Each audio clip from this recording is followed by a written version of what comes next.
good morning, everybody. So good to see all you guys. If you are new here, my name is John Wagler, and I'm part of this Hill City leadership team. And just so thankful that you decided to join us on this Baptism Sunday, which is baptizing people is like one of my favorite things to do. So here's what's going to happen. Lacey will give you directions after we sing the response song, but we're going to dunk 6 people after this service, and so you guys are going to stay around and be a part of that celebration. We lock the doors anyway, so you can't leave, and so you're in no matter what. No, and so, but it's just an awesome moment. We'll give you some more directions at the end. But we are in week number 2 of a 4-week series on relationships because we want to talk about and invest in relationships, right? How many of you guys want healthy relationships? Yes, right?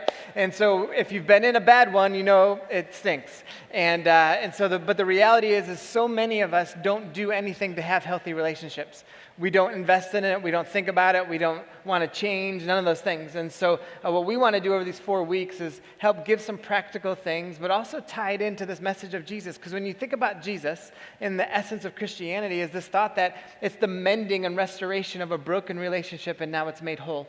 And so when we talk about or think about that, then what that reveals to us then is within the context of the Christian faith. It doesn't matter if you're a believer or not, just so you know this. In the context of the Christian faith, there is a value of healthy, loving relationships. And so we should want that and desire that because that's where we actually experience freedom. That's where we feel alive in it. And so we want to talk about the things that will help us get there. We've got this line that you'll see every single week of the series that's simply this, that our satisfaction in life will rise or fall based on the health of our relationships. And so, however healthy your relationships are, you already know this. This isn't like rocket science. You're not like, wait, what? No way. We know this. Like if you have healthy relationships, you know it feels better. Like your satisfaction in life is better. And so we want to invest in that. We had this You Have Heard series, which was we did the first 3 months on the Sermon on the Mount. And there was this one verse in there that I wanted to take a little more time on when we first went through it, but I knew it was a long series. And it's out of actually Matthew chapter 5, verse 8. And it says this. It says that God blesses those that are pure in heart, or whose hearts are pure, for they will see God. And I loved that verse because what it tells us is that there's this element to our ability to connect to and experience God on a deeper level, but what it requires of us is to focus on God, that we need to have this purity in heart, and we can't have purity in heart without being singular in our focus. And so the premise then for us is to start thinking through, are there any areas in my life where I'm not singular in my focus? Are there any areas where, man, I'm just going all over the place? And so what Matthew is actually saying here is like, hey, if you want to experience God and you want to see God, and in our context and in what we're saying here, if you want to see God in our relationships and experience God in our relationships and what that actually means, then we need to have purity of heart and a purity of focus. And so if any of you guys grew up in church, the word purity brings about maybe some bad memories, and it does for me in particular. But like when I grew up in church, the word purity was just, I think it was abused. Honestly, and what typically was done was they drew this line in the sand, and it was like, this is pure and this is impure, and if you're on the impure side, then you're out, or you're condemned, or you're judged for something. And so you had kids like dealing with like sexuality or sexual choices and trying to figure some of that stuff out, and maybe someone had premarital sex, and but even went into music, right? And like you couldn't listen to certain things, you couldn't watch certain movies, or if anything was above PG or anything like that, right? There was all these things that were there, and what it ended up doing was it hurt people. There was this book called like Kiss Dating Goodbye, and anyone read that? I'm sorry. But here's what happened. You know, that book sold millions of copies, and that author has now come back out 20 years later and said, sorry. Sorry for all the hurt and all the pain that it caused people. And so because of what it was cultivating, and there was this purity, and it made people feel condemned and people feel judged. I remember even thinking about how, even when we first got into youth ministry 15 years ago now, if not longer, actually 17 years ago, when we first became youth leaders, this was still kind of a thing. Like think about it this way, one girl could wear the same shirt as another girl, but if another girl was a little more developed than that girl, then she couldn't wear the shirt. And so like what would end up happening was like, you're being a stumbling block to the boys. And so then the end result of this whole purity discussion was that it was the girls' fault that the boys couldn't handle their lust. And so it further objectified women in that same way too. And so it set up this terrible culture where girls were hurt more and then boys got off the hook. And so then what ends up happening is then those same people became adults, and guess what's still happening in our world? Same thing. And so that's what was started. And then folks that had maybe terrible scenarios in their life, like maybe some kind of abuse or something else, and they felt certain things, they would get kind of ousted as well. And so this whole purity culture was a bad thing. But here's the thing that's actually most interesting about it is when the Bible talks about purity, it's not talking about the same things that the church was talking about. When the Bible's talking about purity, it's talking about this idea of being singular and focused and how we look at things. And so what I want to do today is when we talk about our relationships is to start looking at this, about what happens when we actually are singular in our focus towards God and why that produces a healthy relationship for all of us. And so we're going to look at a few passages from this guy named Paul. If you aren't familiar with the Bible, Paul was one of the fathers of the faith and had a radical moment with Jesus and came to follow him. He was someone who tried to kill Christians and then later on became one and then became this incredible witness to the life of Jesus and what it meant. And he wrote all these letters to these communities. And honestly, most of it was centered around what does it look like to follow Jesus in the context of community? What does it look like relationally between people to live this out in our context? And so he wrote all these different letters. And so we're going to take a look at a few different things that he said. And one of the first things that he talks about in Romans chapter 12 about what does it look like to have a healthy relationship is to have a transformed mind. A transformed mind, that when you are singular and focused, your mind is transformed. It's different. You're not all over the place. You're not one way with one relationship and another way with another relationship and another way with another relationship. That our minds become transformed. In Romans chapter 12, verse 2, he says this, "Do not conform to the pattern of this world, but be transformed by the renewing of your mind." And so he's saying, listen, there's a way that the world thinks. Don't do that. Like, that's not hard, right? So if you were writing this today, he'd be like, hey, there's a way that you see that the world thinks, and he would just say, don't do that. Don't conform to that. It should be different. And he says, the transformed mind. Then you'll be able to test and approve what God's will is, his good, pleasing, and perfect will. And so he says that the renewing of our mind, the transforming of our mind, pushes us into understanding, all right, this is what God wants from me. And the only way that we begin to discover what it looks like to have God in our relationships and to have healthy relationships is to see that we are singular and focused. Now, are there some practical elements to every relationship that anybody can have without God? And I would say, well, sure, there's some practical tips. You don't have to be a Christian to have a healthy relationship. But here's what it does is like the focus on God adds this whole other deeper level and understanding to the context of what love really is and what relationships really are. And so that becomes critical to our kind of shaping in terms of the Christian faith and what it looks like to have healthy relationships. Another thing that Paul writes into the church of Philippi in Philippians 4, he says this, "Finally, brothers and sisters, whatever is true, whatever is noble, whatever is right, whatever is pure, whatever is lovely, whatever is admirable, and if anything is excellent or praiseworthy, think about such things. Whatever you have learned or received or heard from me or seen in me, put it into practice, and the God of peace will be with you." How many guys would love to have peace in your relationships? Yeah, no one's sitting around being like, you know what? I love all the conflict. I love when we yell at each other. I'm like, oh, this is so life-giving, right? We don't do that. We want peace in our relationships. And do you see what he says there? He says, if you want peace in your relationships, if you want peace to be a part of any relationship that you have, then what do you focus on?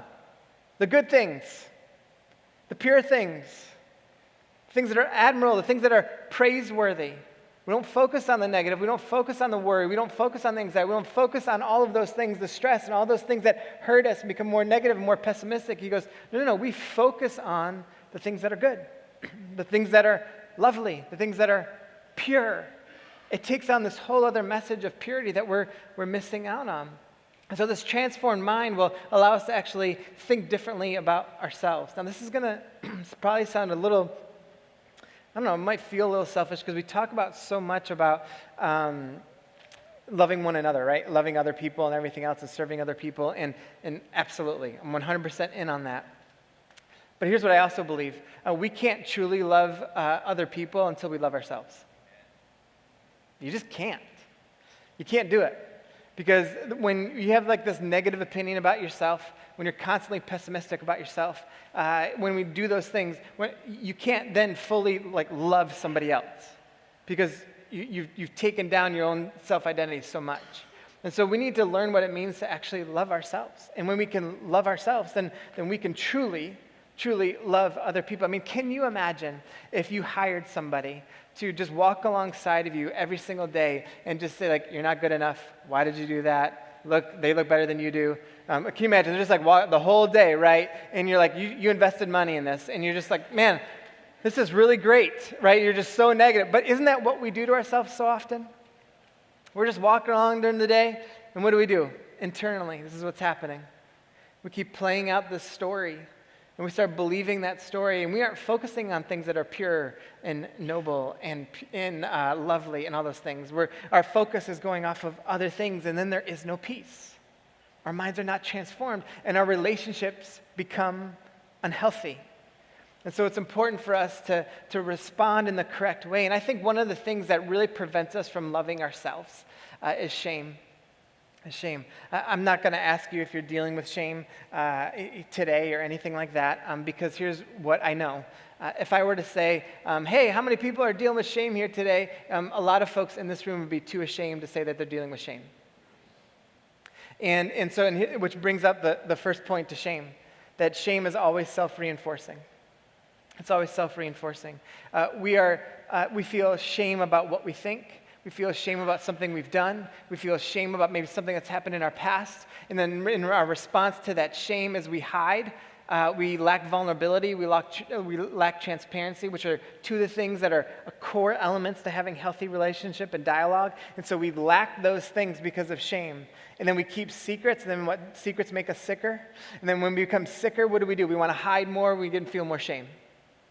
And so it piles on and piles on and piles on, and we just keep this like cyclical nature to things. And it keeps going. We can't get out of it. And the shame that begins, then it shapes our identity. See, what guilt does is guilt says, hey, this is what you've done, where shame says, this is who you are. And so when shame starts playing in, then that's your identity. And it keeps telling us, and it's self-reinforcing. When we become more negative, we become more pessimistic, and we lack the ability to have healthy relationships. The second thing shame will do is shame is empowered by loneliness and disconnection and negativity. Loneliness, disconnection, and negativity. Do you know right now, they've been still studying loneliness for quite a while, but loneliness, we are in the loneliest point in history right now. With all the ways to be connected and everything, we are in the loneliest point of history. That people's satisfaction level of community and connection to people is at the lowest it's ever been. Well, why is that? Well, I think part of it is because we don't put in the time and effort to actually have healthy relationships. I think part of it is we skip this idea of gathering together like this. It's like we don't make it a priority in our lives. And what is it? Where our focus is all over the place all the time. We can't really invest in things. And so the end result is unhealthy relationships. And so we're so lonely. We're also in the most stressful and anxious time. Do you know right now, an average teenager has the same anxiety level as a psychiatric patient in 1950? Think about that. Someone that was put in the hospital for psychiatric issues, that level is the same as your average teenager right now. So we are disconnected, we are lonely, we are hurting. And then in the midst of that, this is where shame begins to build up and be empowered. And so we further disconnect from community. So sometimes here's what ends up happening. Some people will say this, and maybe you've said this before, maybe you've heard other people say this before. You've heard this. I'm just going to do me this season. I'm just going to be me. This is a season of me, right? And there's an element to that it's okay. Like most of the time what people are saying is like, I need a season of growth and I really want to focus on certain things. And some like, that's okay. There's nothing wrong with that. The problem is quite often some people are saying like, this is my season, and they just kind of go do their own thing, right? They don't want to be a part of anything else with other people. They don't want to grow in community or anything else, and they end up distancing themselves from actually good influences. And in those moments, this is where shame builds up. I've seen people who have done this, and they've separated themselves from good kind of church community that they were once connected to. And then I'll ask them, I'll see them out somewhere, and they'll say this every time. Like every time. The two times this happens, whenever I'm playing golf, or if I see people who haven't been in church for a while, it happens every time in a restaurant. And they'll say this, oh, hey, Wags, I know I should be going to church. I haven't even said anything, right? I haven't said anything. every time I play golf and I don't know the people, like I'll start playing and they'll say this, well, what do you do for a living? And I'll be like, oh, I'm a pastor of a church. And it usually waits about like hole 4 or 5 as they've cussed their way through the first 4 holes. And they'll be like, oh man, I grew up in church. I really need to go back. I really do. But what is it? There's this shameful feeling and I've done nothing. But we inherently feel it. We feel it. And so I remember this one person who was really actually once really involved in a community that we were part of, and then she separated herself from it. And then I asked her, I was like, why won't you come back? And she goes, because I'm too ashamed to come back. And I was just like, oh my gosh, do you see how like in the loneliness, in the disconnection, like shame was empowered so that she didn't feel comfortable coming back, even though she would say, no one ever did anything to make me go away. And so that's what happens in the midst of shame. Shame comes out in language, emotions, images, and thoughts.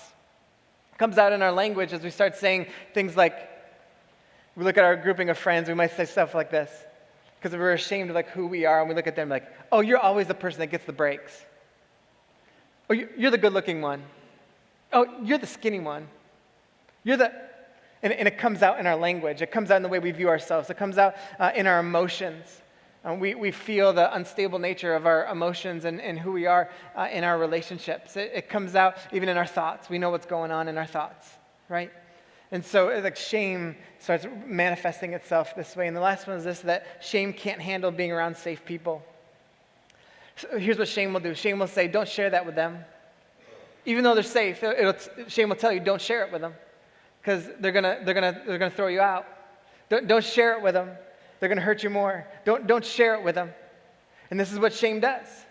Shame continues to do that, and it'll push you away from actually good influences and safe people in your life, the people that you actually look at their marriages, or you look at their friendships, or you look how they are at work. You're like, I would love that, but what shame will tell you to do is don't talk to them about it. They'll just judge you for it. And can you imagine for folks, and maybe this is a part of your story, and I'm so thankful that you're here, but can you imagine the folks that went to a church and got shamed out of it by a grouping of people and said, I don't ever want to go back to a church again because of it? So you see the power that ends up happening. This is why we talk about it being a safe place to explore your faith and the kind of community that we want here and all those things. But that shame just rears its ugly head. And some of you guys, that's your story. You grew up in churches like that. So legalistic and so like, you got to put your stake in the ground. Can't have discussion, can't ask questions, can't make mistakes, all those things. And what did it do? It leads you to hide and keep secrets and feel shame. And the end result, what did you do? Then you put that on God. And then began an unhealthy relationship with God too. And so we see that all the time. Now last week I kind of introduced to you this idea about the 4 areas of our primary caregivers. For those of you that were here, they were ambivalence.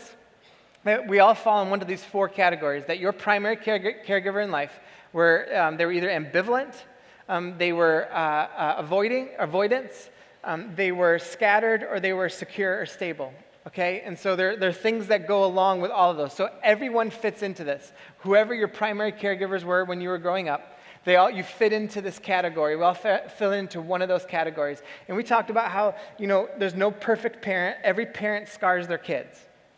We do. All right, so if you're a parent right now, you're doing it in some way. Like if your kids are grown, you need to apologize in some way, all right? And just ask them what happened. And so like it's just a thing, like you just do. Like we all do. There's no perfect parents. Like even the most secure and healthy one, you just done a little bit. And guess what you're going to do when you have a kid? The same thing. Okay, you're going to scar them in some way. I know, you got that whole little baby right now. I would never. But you will. Like in some way, you will scar them. It just happens, okay? And so it's because we're all imperfect, and it happens. So we do that. But we all fall into one of those categories in some way. And you guys know this. Like if you start thinking about it. And I was saying this last week, that the only way you can have healthy relationships is to actually dig into that. And not just say, oh, this is the way it was, but you got to dig into it. Because here's what happens, and here's part 2 to this. I didn't want to throw it all on you at once last week. So here's part 2 to this. The memories that we have in life and how we think about relationships as adults are shaped by what happened to us as children. All right, and so you have explicit memories and implicit memories. Your explicit memories are these things where you're actively trying to remember something. Like you're trying to remember a story. You're trying to remember something that happened. Like those are explicit memories that help shape your relationships. But then there's the implicit memories. They're the things that like you're not trying to remember. They're just you're just wired this way. I heard someone describe it this way, that your relational temperature, you have a thermostat inside of you, and it's shaped by all of your implicit memories that are at work in your relationships all the time. Okay, and so these implicit memories, you have got this thermostat that you're set at because of what happened to you as a child. Okay? And that it'll always feel normal to go back to that, whatever that temperature is. You can get healthy and all those things. Like, you can get healthy and stay there and everything, but there'll always be a part of you that'll feel normal to go back to that temperature. And it'll feel comfortable. And so we all have them, whatever it is, and you got to deal with it. If you don't deal with it, you're just crushing your relationships. And so if you're trying to compartmentalize and you're trying to like push it down, you're kind of be like, oh, it wasn't that bad, or whatever it is. If you just do those things, you're becoming unhealthy relationally, and you will hurt every relationship that you have. And so these implicit memories are at play, and these are the things that like you don't even know that that you memorize or are part of your memories. And so it's like riding a bike.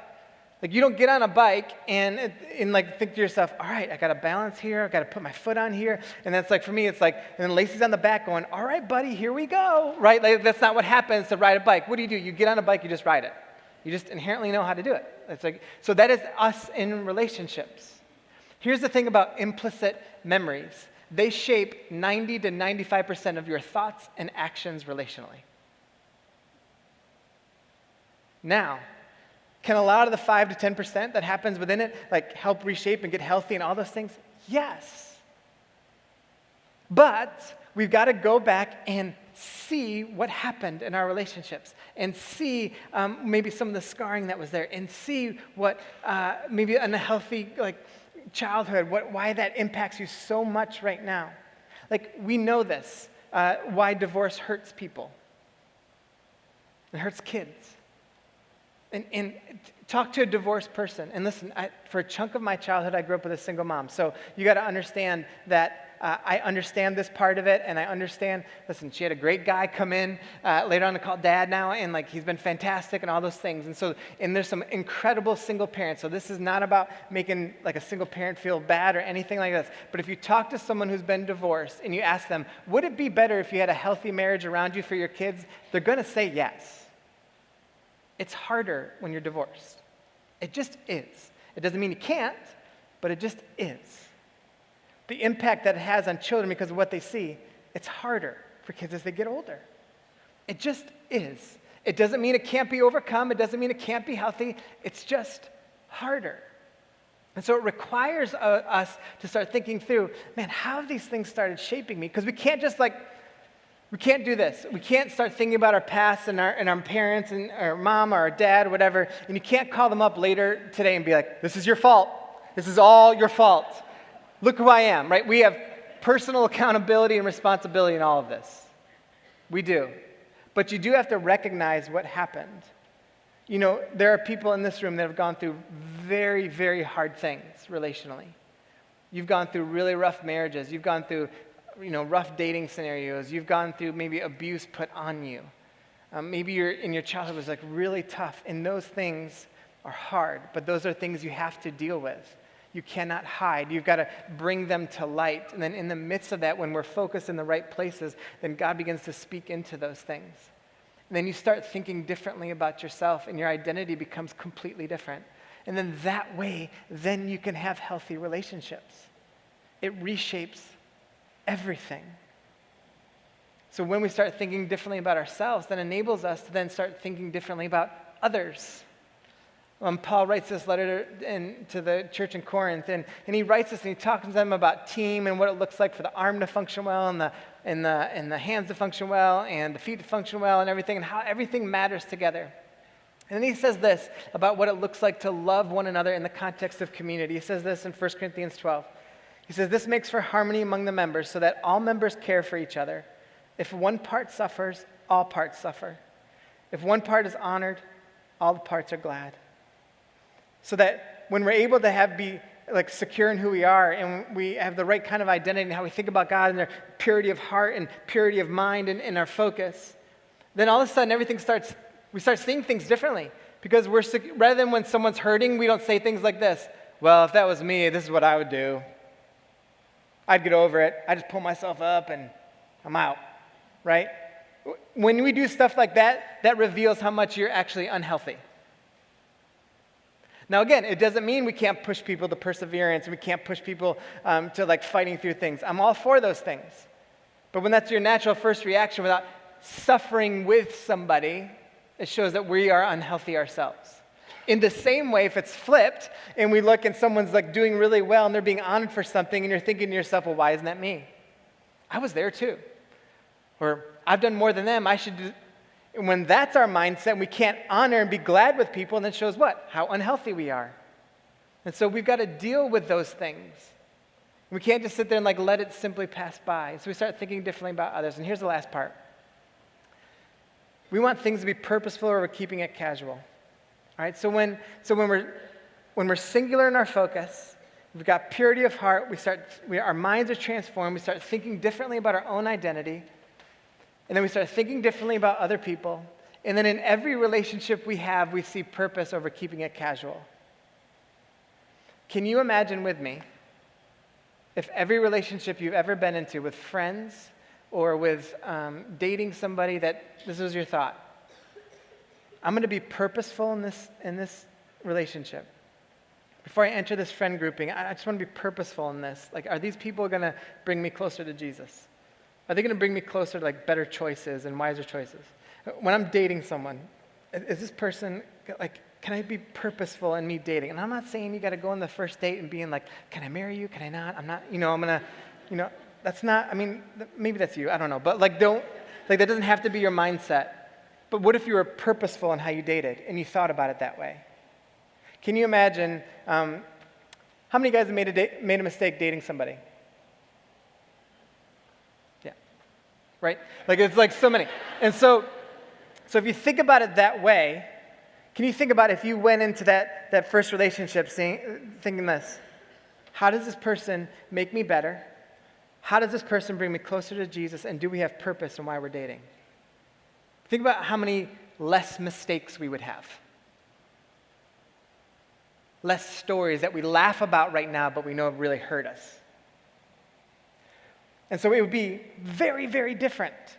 And so we started now listen, just because someone's a Christian doesn't mean you have to marry them, right?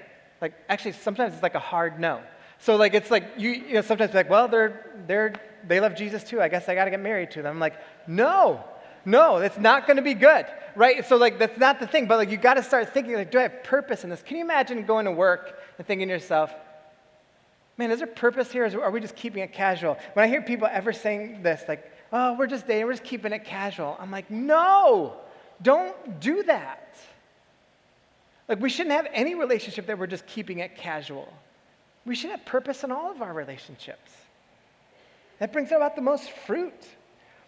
James, the brother of Jesus, he wrote a little letter to himself, to the community, and he wrote this in James chapter 3. He said, but the wisdom from above is first of all pure. It's also peace-loving. It's gentle at all times. It's willing to yield to others. It's full of mercy and fruit of good deeds. It shows no favoritism and is always sincere. Those who are peacemakers will plant seeds of peace and reap a harvest of righteousness. So what James says is, you want purity in relationships. You want to think about purity and focus and everything. You got to realize that the wisdom comes from above. That this wisdom from above, what it does in us is it helps shape healthy relationships. This wisdom from above is sacred. If we don't, like, do you ever think about that? Like, that wisdom is sacred? Like, it's a sacred act that keeps us in step with God. Like, that's what wisdom is. And so it's like this wisdom from above that keeps us in step from God and allows us to experience people in this life like we should. Now, the reason why we don't do that, and this is what keeping it casual does, the reason why we don't do that is because we lack discipline. We can't have purity in heart with a lack of discipline in our thoughts and actions. And so we lack discipline, and so the end result is unhealthy relationships. When you get around people who have healthy relationships, they are disciplined in things that they do. So this is why last week when I kind of was a little harder on the men in the room, and if you're offended by that, it's fine, you'll get over it. But there's the reason why I was harsher on men was because honestly, I'm just tired of talking to guys and asking them, what are you doing to grow and change and be better? And then the answer is nothing. I'm just like, it's just tiring. And then you just leave this wake of bad, unhealthy relationships behind you. And it's tiring. So now I'm to the point of being like, hey, if that's your answer, you might as well just go to everyone around you and just say this. Just FYI, it's going to get real unhealthy. You might as well. You might as well just tell them that. Your friends, you might as well just tell them, hey, we're going to do some stupid things. Person you're dating, we're going to make some decisions we're going to regret later. Hey, we're married. Let me just tell you, I don't have any way that I'm actually trying to grow right now, so here's the thing. We'll technically love each other, but it's just not going to be that fun and joyful.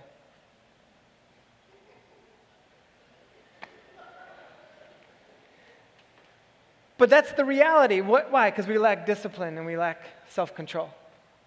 And we lack the ability to invest in our relationships like we should. And listen, it's not just men, right? It's women too. It's the same thing. But we need to invest in it. Band, you guys can come back up. So here's what we're going to do today. We're going to sing one response song here. The band's going to play. But we started this last week, and we're going to do this. A lot of people like that, so we're going to keep doing it. We're going to have this 2 minutes to think. Just like we had 2 minutes to talk, we're going to do 2 minutes to think. Because when it comes to our relationships, and this is what we said last week, that when our relationships are unhealthy, our joy is at stake. And so here's what we're going to do. We're going to do 2 minutes to think, and we're going to have questions up on here on the screen. And if you want to email in questions too, I'd be happy to take those in and maybe do something on a podcast later on to answer some of those questions. So if you want to email questions, we'd love that. But there's going to be some other questions up on the screen. Here's what I want you to do. If you've got a phone or if you take notes in a notebook, whatever, I want you to take them out. And we're going to put 2 minutes on the clock. The music will start playing, and they're going to lead us in a song afterwards. But I want you to think. I want you to think about the stuff that has been presented to you today. I want you to think about what God might be speaking to you right now. I want you to think about some of the things that actually are unhealthy and that you're going to do something about it. Because a lot of times what we do in church is what? We sing a few songs and average to decent sermon comes to you and what ends up happening is what? And we just walk out of here and we don't even really try digging in. We don't put anything tangible to paper or to phone or whatever. And so what I want us all to start doing is being writing things down so that a month from now or 2 months from now and someone says to you, man, we're still making bad decisions or our marriage is still the same or whatever it is that you're what did you write down? Have you done anything about it? I was talking with a few people about some of the stories as they started thinking about their parenting and about their marriages and stuff like that this week from last week's sermon. And a few of the people shared just some really cool things, some awesome things that God's done, bringing them out of unhealthy, kind of childhoods or unhealthy things and just to see what God's done. It's been super cool. And then some other folks who have been man, I'm just trying to think of how to not scar my kids. And to a few of those people, I said this. I said the greatest thing, and they're all married, but I said this, the greatest thing that you could do is have a healthy marriage. If your kids can see how much you love each other, if your kids can see what love should look like, if your kids can see you guys hugging on each other and kissing each other and dancing in the kitchen, if they can see you guys going on a marriage weekend, if they can hear you guys talking about how you're growing and kind of bring them into it, you're going to reshape how they view love. You're going to reshape how they view relationships. And you might be sitting there thinking I'm 16, I don't know what that means. It matters for you right now. If you're single, it matters for you right now to start thinking this way. Every relationship you have, every person you're thinking about dating, you got to have purpose with it. Because if you do, man, everything changes. but you got to be willing to do it. So here's some things up on the screen, 2 minutes to think. We're going to sing a song, and then Lacey will come up and close us out.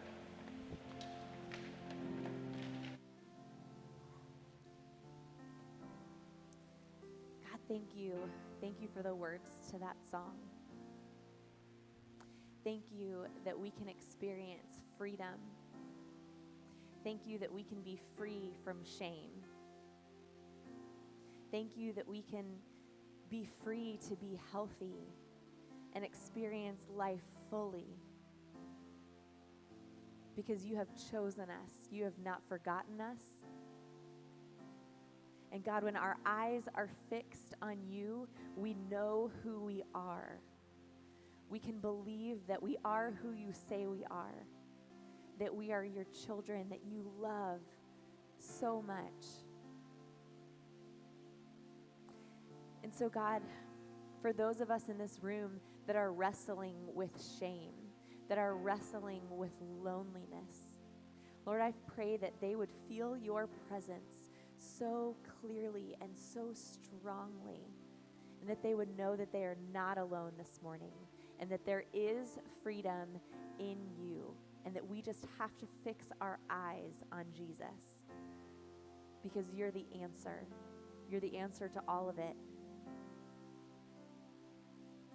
And so, God, as we leave this place, I pray that our eyes would remain fixed on you, that we would focus on the right things, that we would develop a plan so that we can experience you more fully, and that our relationships being healthy would be a result of that. We just ask for your strength and focus.